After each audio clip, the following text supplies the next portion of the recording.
नमस्कार दोस्तों। पुराने समय की बात है।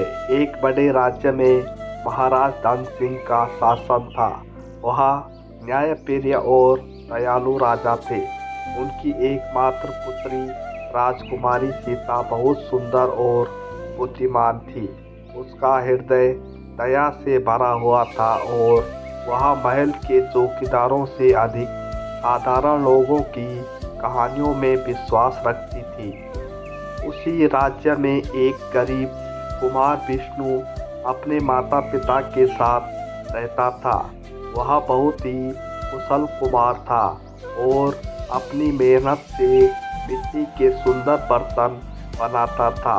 वह अत्यधिक सीधा साधा था, लेकिन उसके मन में सच्चाई और ईमानदारी बसी हुई थी।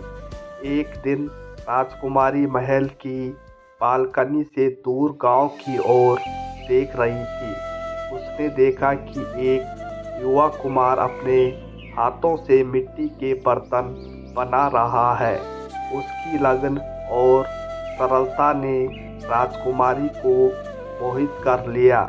कितना सुंदर काम करता है यह युवक, राजकुमारी ने सोचा। राजकुमारी ने अपनी दासी से कहा, मैं इस कुमार से मिलना चाहती हूँ। दासी घबरा गई। राजकुमारी आप और एक साधारण कुमार से मिलने जाएगी। हाँ, मैं देखना चाहती हूँ कि साधारण जीवन कैसा होता है। अगली सुबह राजकुमारी ने सादे कपड़े पहनकर अपने सेवकों के साथ गांव का भ्रमण किया। वहाँ उसने विष्णु को मिट्टी के बर्तन बनाते देखा। तुम्हारा नाम क्या है? राजकुमारी ने पूछा। विष्णु ने सिर उठाकर देखा और झुककर प्रणाम किया। मेरा नाम विष्णु है। देवी राजकुमारी को उसकी आंखों में सच्चाई और मेहनत की चमक दिखाई दी। क्या तुम मुझे मिट्टी के बर्तन बनाना सिखाओगे? राजकुमारी ने कहा। विष्णु हैरान था, लेकिन वह विनम्रता से बोला, राजकुमारी, यह कार्य आपके लिए कठिन हो सकता है। कोई काम कठिन नहीं होता अगर उसे सीखने की लगन हो। राजकुमारी मुस्कुराई। धीरे धीरे दोनों की मुलाकातें होने लगी। राजकुमारी को विष्णु का सरल जीवन भाने लगा और विष्णु को राजकुमारी की समझदारी और करुणा प्रभावित करने लगी।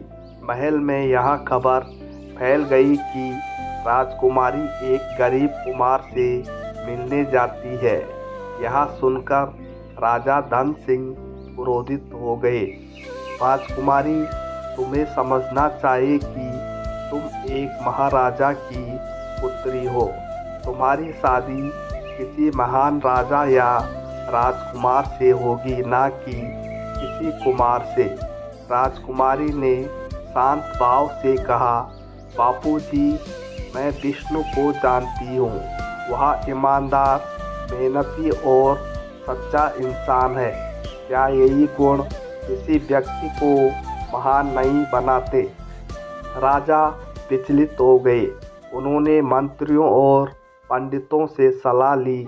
सभी ने कहा कि एक राजकुमारी का विवाह एक साधारण कुमार से नहीं हो सकता, लेकिन राजकुमारी अपने निर्णय पर अड़ी रही। उसने कहा, यदि विवाह दिलों का मिलन होता है तो मुझे किसी की जाति, धन या पद से कोई फर्क नहीं पड़ता। राजा ने राजकुमारी को एक कठिन परीक्षा में डालने का निर्णय किया।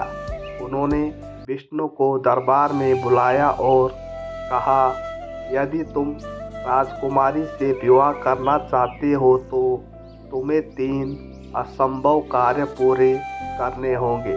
यदि तुम सफल हो गए तो मैं स्वयं राजकुमारी का विवाह तुमसे कर दूंगा। विष्णु ने बिना झिझके कहा, मुझे आपकी शर्तें स्वीकार है। महाराज, राजा ने पहला कार्य दिया, एक रात में सोने का घड़ा बनाकर लाओ।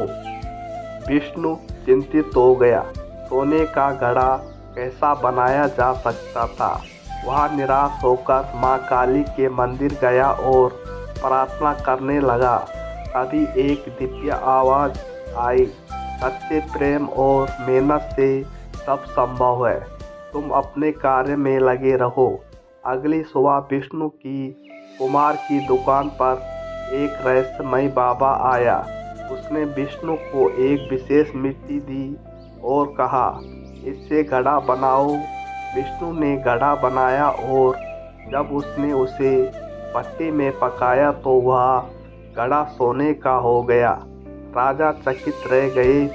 फिर राजा ने दूसरा कार्य दिया, राजमहल तक एक नदी की धारा ले आओ। विष्णु फिर से चिंतित हुआ, लेकिन उसने गांव के लोगों को इकट्ठा किया और एक नहर खोदनी शुरू कर दी। कुछ दिनों के भीतर एक नदी का जल राजमहल तक पहुंच गया। राजा और अधिक चिंतित हो गए। उन्होंने तीसरा और सबसे कठिन कार्य दिया, राजमहल के बगीचे में साक्षात माँ लक्ष्मी को प्रकट करो। यह सुनकर विष्णु घबरा गया, लेकिन उसने हार नहीं मानी। उसने फिर से माँ काली की उपासना की। उसी रात माँ लक्ष्मी ने स्वप्न में दर्शन देकर कहा, तुम्हारा प्रेम सच्चा है, सुबह राजमहल जाओ, मैं वहाँ प्रकट हो जाऊंगी। अगली सुबह जैसे ही विष्णु राजमहल पहुँचा, वहाँ माँ लक्ष्मी का एक दिव्य प्रकाश फैल गया। पूरा राजमहल स्वर्णमय हो गया। राजा ने देखा कि विष्णु केवल एक साधारण कुमार नहीं है, बल्कि एक सच्चे और महान व्यक्ति है।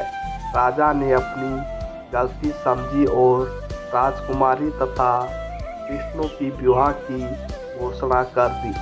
पूरे राज्य में उत्सव मनाया गया।